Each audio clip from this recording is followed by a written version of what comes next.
abashaka urusenda ariko niba nta n'ubwenge ufite ubu nibura n'ubwo gutekereza bwarabuze ku buryo umpamagara ndi mu kiganiro njyewe ndi muri telesitori twisekera ariko nakubwiye kandi nakubwiye ko ndi bugiye biti byawe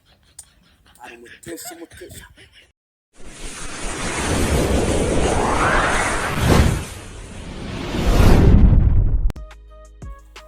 Hello guys, nizere ko mumeze neza kwasa umaze kwimenyera none ikintu cya kiganiro telesitori twisekere nk'uko mubeze kugira ngo tuzajye tugenda dufite n'ingingo zigiye zitandukanye ariko ntabwo ari ingingo y'igikaju ntabwo ari igikaju ingingo z'ingenzi apana iz'igikaju tugenda tuvuga ku bintu bigiye bitandukanye nk'uko mwabimenyereye nk'uko nabibabwiye nk'uko nabibasezeranyije icyo tuza nk'abaterasitori mugaseka byatanje noneho ibintu bikagenda ruzungu tukabika ruzungu naje gucimaka yo kuvuga rero ngo waje kureba komedi ariko utashye udasetse kandi ibintu n'ubundi mu by'ukuri twebwe twaje dushaka guseka ariko siko byagenze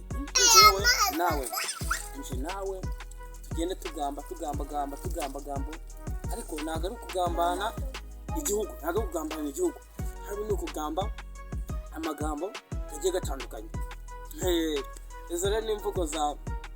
bavandimwe umwe twahuye bavuga ngo yani nabwiye ngo umwe yavuga ikinyarwanda undi avuga ikinyarwanda kandi bose ari abanyarwanda hamwe ati ndi umunyarwanda undi ati ndi umunyarwanda kandi bose ni abanyarwanda. Aso rero ubu urabizi ko ari Jean Felix uko musanzwe mubikurikirana 5/5 kambanze aka gasheke nkamare nje kubereka yuko atari ingingo y'igishyiza tuvugaho ahubwo ari ingingo z'ingenzi cyabangiye mbakubite story za Danya ariko ninuzi kera kiba muri Bwakagonyi muri Bwakagonyi abantu bakira sase mubizo abo twari turi kumwe kera twari kubizo kwibera muri Bwakagonyi ukuntu twaryamaga kumva gutya imvura ikagwa n'utumwe nijoro yaraguye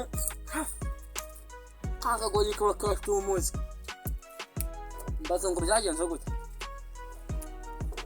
uwo munsi narasuze kubera ko naraye kadakatumbye ndasura imbwa ziraza nyine mbaza ngo nazikoreye narazikubise byadanje niyo mpamvu rero nta muntu uzajya umenyera mwese muzajya mubwira ati ndakaze ndashoboye ibyo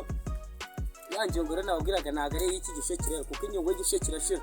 ariko ingingo zindi zigiye zitandukanye zo ntabwo zishira. Uyu munsi bavuga ku ngingo y'abasitari bagiye batandukanye turabazi bagafashe no mu Rwanda aho usanga urupeti rutoya nyine usanga rufite n'impano ya danje ariko yivugira ariko amavuga asanga aragikorenza amukone ugasanga wapi. Okay, tugikomeje rero banza neta abashaka urusenda ariko niba nta n'ubwenge ufite ubu nibura n'ubwo gutekereza bwarabuze ku buryo umpamagara ndi mu kiganiro njyewe ndi muri telesitori twisekera ariko nakubwiye kandi nakubwiye ko ndi bugiye biti byawe ari umutesha umutesha bacyarapfuye natwe twikomereza kiba kindoga ariko ntacyo yewe namwe kiba kitungoye ntarebi.